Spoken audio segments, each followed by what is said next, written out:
भारत के राष्ट्रपति हर एक्सीलेंसी द्रौपदी मुर्मू जी, नमस्कार। मेरा नाम अशोक अरोड़ा है।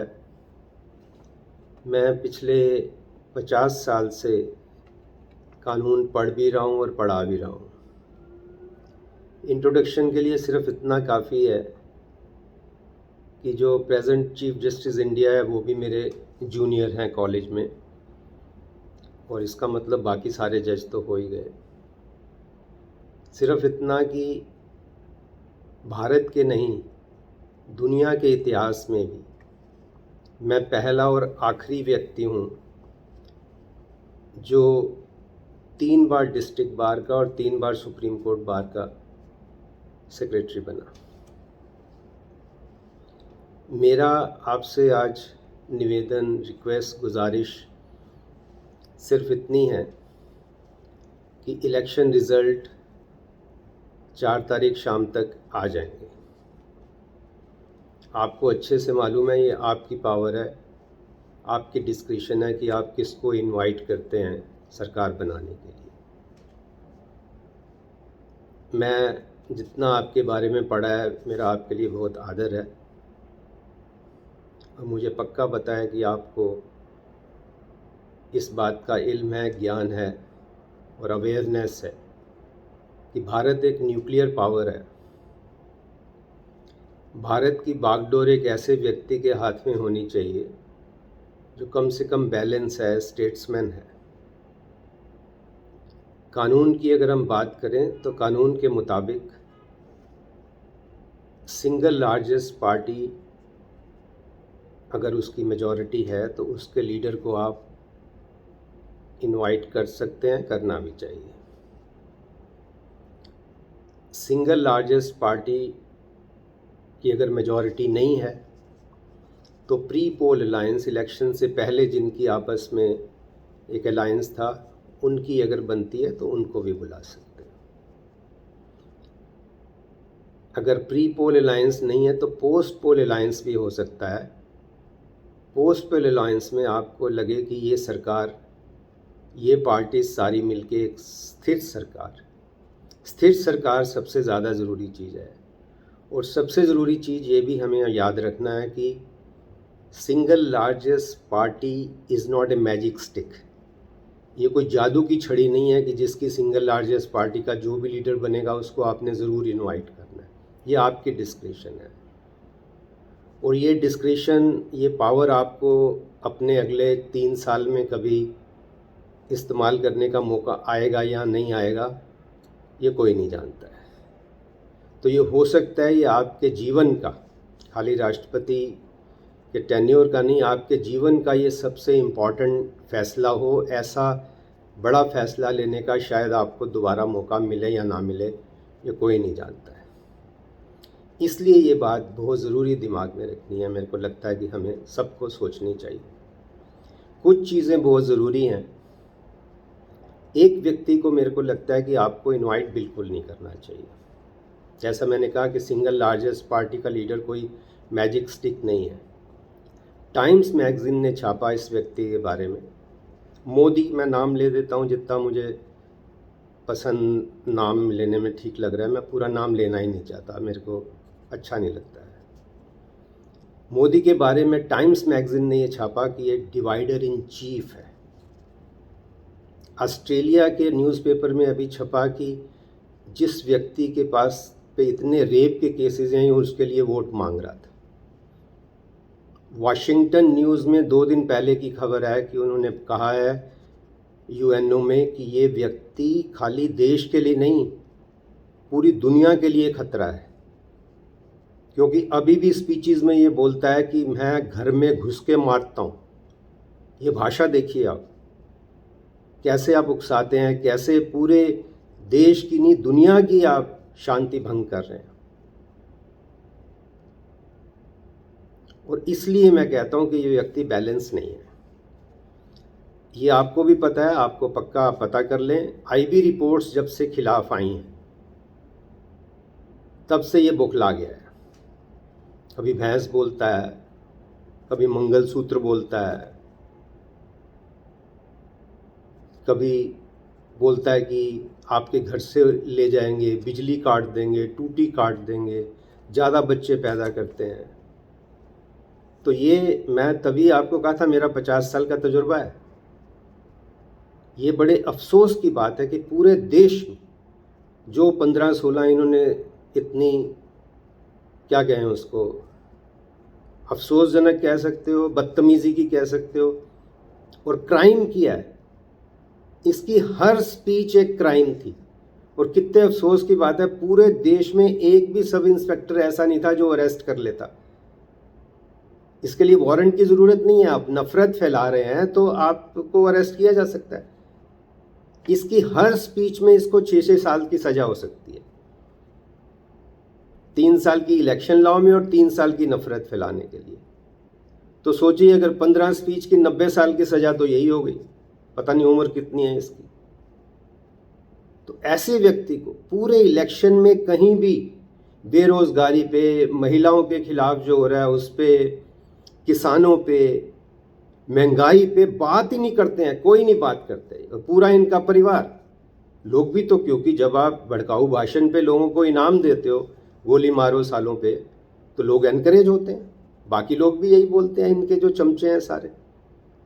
तो ये मैं आपको अपने एक्सपीरियंस से बता रहा हूँ 50 साल के, कि खाली इनका इलेक्शन सेटिस्फाइड नहीं होगा। जहाँ जहाँ स्पीचेस दी हैं, जितने भी वो कैंडिडेट्स थे, उन सबका इलेक्शन सेटिस्फाइड करने से इन कोई नहीं रोक सकता है, कोई भी नहीं रोक सकता है। और कोई दमदार जज आ गया तो 4 दिन में इलेक्शन सेटिस्फाइड कर सकता है, इनका भी। और सारे वही लोग जहाँ जहाँ इन्होंने स्पीचेस दी है, खुद तो डूबेंगे सनम, तुम्हें साथ ले डूबेंगे। तो ये चीज़ राष्ट्रपति जी, मैं आपको बहुत हाथ जोड़ के निवेदन कर रहा हूँ कि कृपया इसको आप कंसीडर करें कि क्या इसके हाथ में ये देनी चाहिए बागडोर, ऐसे व्यक्ति के हाथ में जो बिल्कुल पगला गया है। कहना भी कोई, मेरे को लगता नहीं है कि दिमाग बैलेंस नहीं है, ये तो पक्की बात है। और ये भी आप ध्यान रखें, जुडिशरी सारी डरी हुई है, 90% जजेस आर अफ्रेड। क्या हाल देश का कर दिया आपने। जब कुछ ना बन सके तो तमाशा बना दिया। पुलिस डरी हुई है, अभी तक पुलिस ने क्यों नहीं अरेस्ट किया।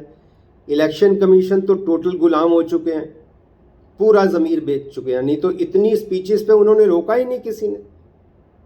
अब ये भी लोगों को डर है कि इलेक्शन मैनिपुलेट ना हो जाए, और हो सकता है कर लें, इनका कुछ नहीं पता है। ये तो सब ऐसे रंगा बिल्ला की सरकार है, ये लोगों को डर है। इसीलिए मैंने आपको कहा कि जब इतना माहौल, इनकी इलेक्शन स्पीचेस में लोग नहीं पहुंचे, लोग हंसते हैं, बच्चे मजाक उड़ाते हैं। और सबसे बड़ा जो इन्होंने पाप किया, आप सोचिए, आप महिला हैं, आप इसको ज़्यादा समझ सकती हैं, आप माँ हैं, महिला हैं। अपनी माँ का अपमान जो आदमी कर सकता है, आप सोचिए, जब तक माँ जिंदा थी माँ के साथ फ़ोटो खिंचाते रहे, अब माँ चली गई तो कहते हैं मैं उस माँ से पैदा ही नहीं हुआ हूँ। कितना एक नारी शक्ति का, अपनी माँ का जो अपमान कर सकता है व्यक्ति, सोचिए वो व्यक्ति क्या है, कितना गिरा हुआ इंसान होगा जो अपनी माँ का अपमान करता है किसी भी बात के लिए। हर दूसरे दिन पलट जाता है, मैं हिंदू मुस्लिम नहीं करता हूँ। आप बोलते हो कि मुस्लिम के खिलाफ बोलते हो, इतनी नफरत फैलाते हो। जजेस डरे हुए हैं, पुलिस डरी हुई है, आर्मी डरी हुई है। देखिए आर्मी, उसमें जनरल ने नहीं बोला कि सर मेरे को क्यों एक्सटेंशन दे रहे हैं आप, मेरे को एक्सटेंशन नहीं चाहिए, आप केयर टेकर है, 3 दिन इंतज़ार कीजिए, जो नया बनेगा वो फैसला लेगा, आप नहीं फैसला ले सकते। और टोटल आर्मी को डिस्करेज किया है। ये जो इन्होंने ये स्कीम लाके, जो आपको पता है, वो जो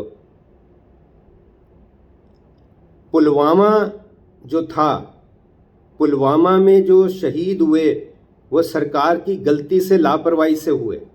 और सोचिए, that was a ground, defence minister, prime minister, home minister को रिजाइन करने का ग्राउंड था।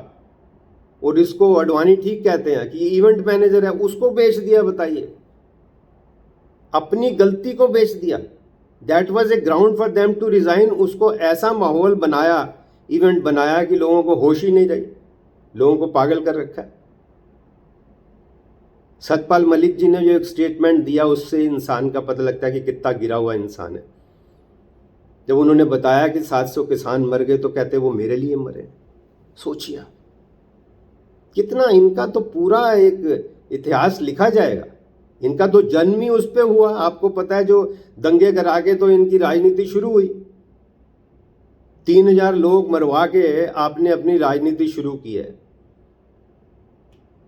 तो मेरा राष्ट्रपति जी आपसे विनम्र निवेदन है, इस चीज़ को मद्देनज़र रखते हुए आप इनको, मोदी को तो बिल्कुल इनवाइट नहीं करें। बाकी मैंने आपको 3 प्रिंसिपल जो मेरे को समझ आए मैंने बताए।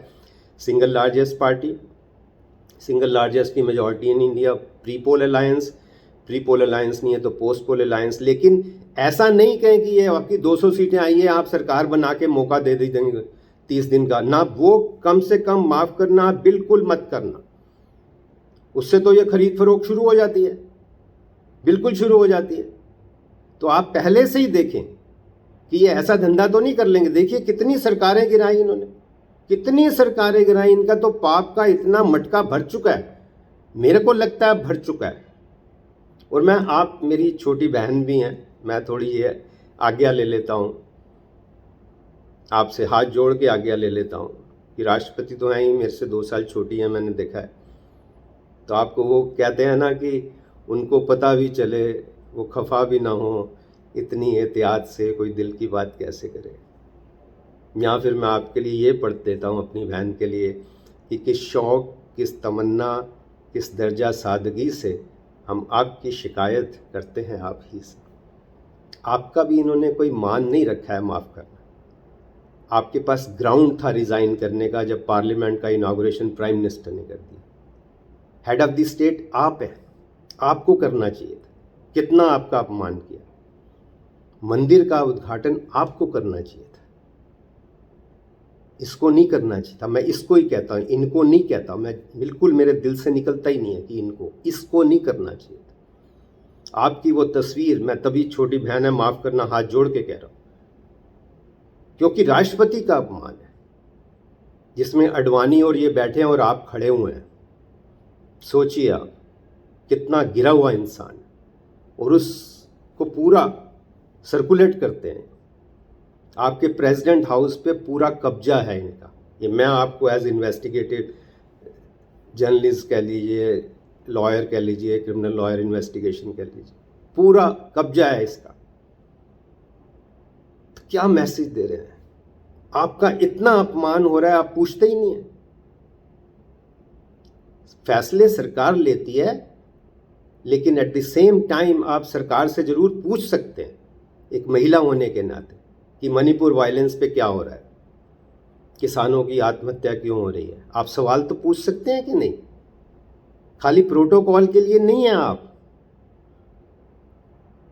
हम 140 करोड़ ने अपना ईमान आपके पास गिरवी रखा हुआ है। आप ये सोचें, अगर आप रिज़ाइन कर देते हैं या सवाल पूछ लेते हैं, आप समझ लीजिए ये सरकार गिर जाएगी।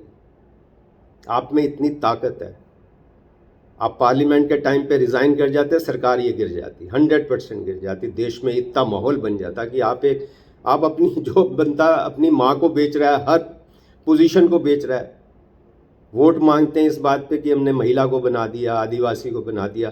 आप रोज़, मैं आपसे माफ़ी चाहता हूँ, आपका ना बोलना पूरे महिला जगत का अपमान करती हैं आप जब आप नहीं बोलती, और जब आप बोलती हैं तो पूरे महिला जगत को ताकत मिलती है। फैसला आपके हाथ में कि आपको क्या करना है।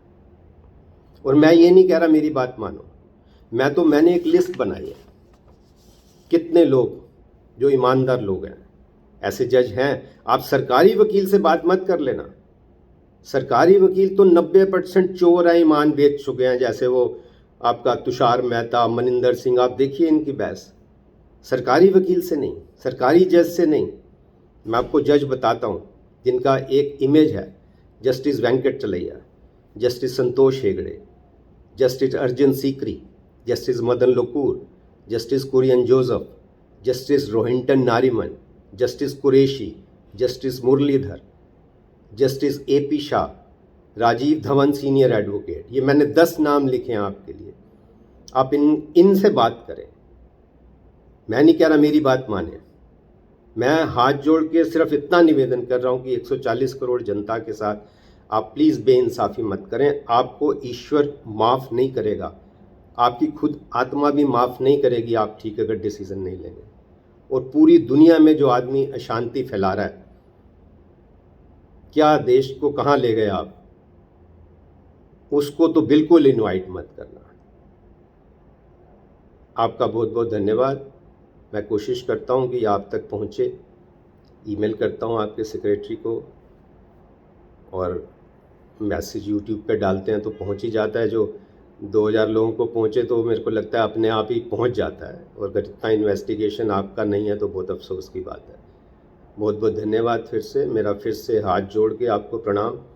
आपके लिए पूरे समाज का बहुत आदर है। आपसे इतना ही निवेदन है, उस आदर को बनाए रखें।